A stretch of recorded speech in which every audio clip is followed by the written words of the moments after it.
haddaba daawade weli ma isweydiisay sababta ay hindidu u gubaan meydka maxay tahay sirta qarsoon ee ka dambaysa arrintan waa maxay dhaqamada layaabka iyo makaagale ay aaminsan yihiin dadkan dhammaan jawaabaha su'aalahaas oo faahfaahsan ayaynu muuqaalkiina uga hadli doonaa fadlan inuu soo biir oo ka mid noqo asxaabtan ugu xiran si aysan kuu dhaafin barnaamijyada aan halkan ku soo baahinin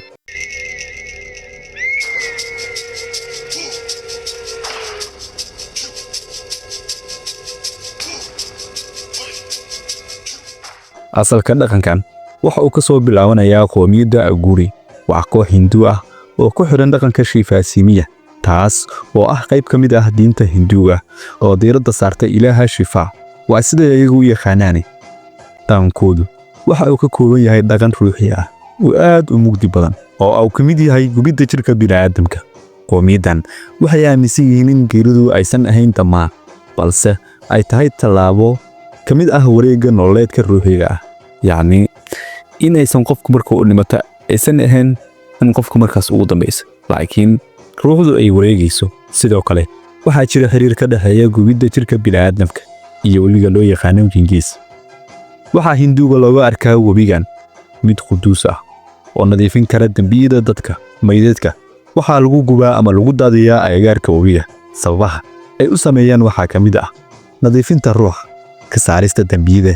iyo ku dhawaaqista awoodda ruuxiga nadiifinta ruuxa waxay ula jeedaan meydku waxa uu dhaqaaqaa si uu u gaaro moqosha taas oo micnaheedu yahay xornimada ruuxiga ah oo ka baxsan wareegga nolosha iyo dhimashada ka saarista dambiyada rumaysnaanta hinduuga waxay tahay in gubidda meydka uu ogolaanayso ruuxa in uu ka baxo ama laga cafiyo dambiyadii hore oo waxay aaminsan yihiin ruuxa haddii aan lagu gubin ama aan lagu gubin webigan in aan laga cafinaynin dambiyadii oo hore u galay markana aynu isla eegno habka gubidda meydka waxaa lagu shubaa dab iyo dhuxulo si dhaqsi ah waxaynu u arkaan arrintan inay tahay mid barakaysan qomiyadaan waxay isticmaalaan lafaha dadka dhintay waxayna ka samaystaan qalab amaba lafaha waxa ay ku qurxistaan ama ay ku sharaxdaan xafladaha